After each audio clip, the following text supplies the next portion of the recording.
కావాలా అంటే వద్దంటాడు. ఇంకా ఏమన్నా ఇంకా నీకు ఇంకా భోగభాగ్యాలు ఇంకేమన్నా కావాలా అంటే అవి వద్దంటాడు. 4 కూడా వద్దంటాడు, 3 వద్దంటాడు. 4వది ఇంకా అవుతే కనుక ఏం కావాలి నిన్ను పరీక్షించడానికి అన్నాను ఇవన్నీ ఇక్కడ చెప్పాను అంటే అంటాడు. నాకు నేను మళ్ళీ జన్మ తీసుకొని స్థితి ఇమ్మన్నాడు. అడిగితే అప్పుడు నేను ఇవన్నీ పరీక్షించటం దానికోసం ఏవి అడుగుతావని వీటి మీద మొహపడతావేమో, ఇవి కావాలని బిడ్డలు కావాలని ఈ కోరికలు, ఈ 3 వద్దన్నావు, ఈ 3 కుదించినోడు గొప్పోడు అన్నాడు. అని అప్పుడు ఆరవేస్తాడు. మోక్షం మోక్షం అంటే ఓంకారం. ఓంకారాన్ని జపించు, దేన్ని చెవుల్లో పడినవు ఇంక ఉన్నాయి అన్నీ అంటే అంతా బ్రహ్మమే కదండి.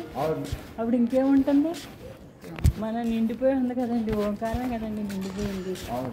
సృష్టికి మూల కారణం ఓంకారం చెబుతాడు అనమాట అండి. నచికేతుడితో సృష్టికి మూల కారణం ఓంకారం ఎలా? మరి సృష్టికి మూల కారణం మన ఆత్మే ఓమండి. ఓమనే శబ్దంతోనే అసలు మనం తల్లి గర్భంలో నుంచి బయటపడ్డాం. దాన్ని మాయ మర్చిపోయండి మనం. ఈ మన అమ్మ నాన్నలు, మన అమ్మమ్మ తాతయ్యలు అందరూ కూడా ఇవన్నీ నేర్చేసారు మనకి. ఇదంతా అండి పాపాన్ని నేర్పేశారండి. పుణ్యాన్ని మానేసి పాపాన్ని నేర్పేసి ఆ మాయలో కొట్టుకున్నాం. తెలుసుకునేటప్పటికి 50 ఏళ్ళు 60 ఏళ్ళు 60 ఏళ్ళు వచ్చాక ఎలా కూర్చోగలుగుతామండి? ధ్యానంలో ఎలా కూర్చోగలుగుతాం? కాళ్ళు నొప్పులు ఏమిటి వచ్చేస్తాయి కదండి. చిన్నప్పటి నుంచే ఉండాలండి. కానీ ఇప్పుడన్నా తెలుసుకున్నాం కాబట్టి మళ్ళీ ఒకవేళ జన్మెత్తే పరమాత్మ తప్పదు కదండి. అప్పుడు చిన్నప్పటి నుంచే సేకరించాం. అది ఇప్పుడు పోనీ ఈ జన్మలోనే ఇంకా ఈ స్థితిలోనే ఉన్నామంటే ఇంకా అసలు జన్మే ఉండదండి. ఆఖరి 5 నిమిషాల వరకు ఈ స్థితిలోనే ఉన్నామంటే అసలు ఇంకా మనం శరీరమే తీసుకొస్తాం. అదే చెప్పాడు మాటండి. అసలు వరాలంటే తీరవమటండి.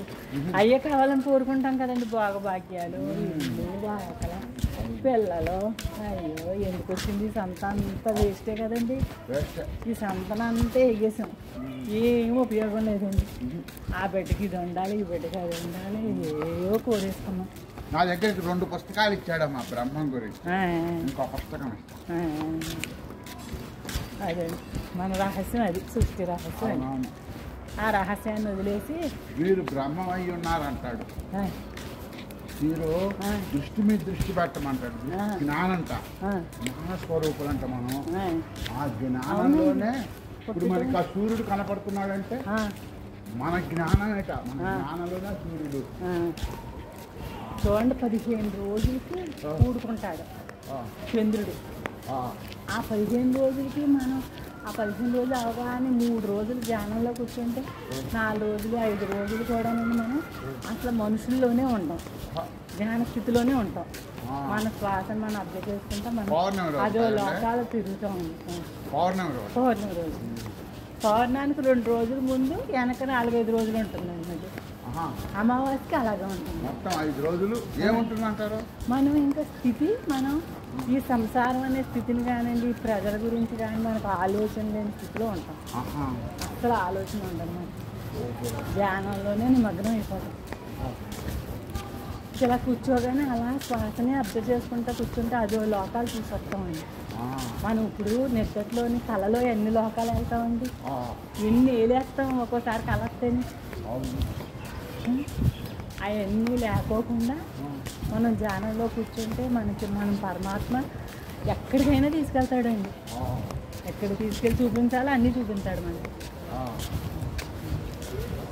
అది కరెక్ట్ అయిందండి. ఇవన్నీ అబద్ధమైంది. ఇల్లైనా వాకలైనా కబోర్డులు కట్టించుకున్నాం, ఇంకోటి కట్టించుకున్నాం, వ్యర్థం అండి. సరే అండి, పాపకి టిఫిన్ పెట్టాలి, వెళ్తానండి.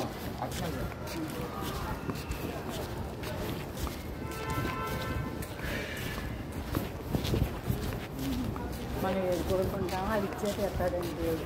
మనకు మీరు పుస్తకం కావాలనుకున్నారు, అమ్మగారిని చూడాలనుకున్నారు, అది ఆవిడే ఇచ్చింది, తీసుకెళ్ళింది. మన కోరిక మంచి కోరిక. కరెంట్ ఫోన్ చేసినప్పుడు నా దగ్గర ఏమి లేవన్నాడండి ఆయన. వెళ్ళి అడిగేసరికి కొనండి చూసిస్తానని ఇచ్చాడు. మనకి జ్ఞానశక్తి ఉండాలి మాకండి, ఉంటే అన్నీ అంత అవే వస్తాయండి. మనం దేవుడివే అడిగాం కాబట్టి బ్రహ్మ ఇస్తుందండి. అది అది ప్రపంచం అడగలేదుగా, ప్రపంచం అడిగితే ఇవ్వదండి. అది మన కర్మ అంటే, ఇది మన కర్మ. అడిగితే కర్మ, అది అడిగామా కర్మ పోజేసుకున్నట్టేనండి. అడగకూడదు, శాశ్వతం తెలుస్తుంది కదా. శాశ్వతం తెలుస్తాను కదా, అడగకూడదు. వెళ్ళండి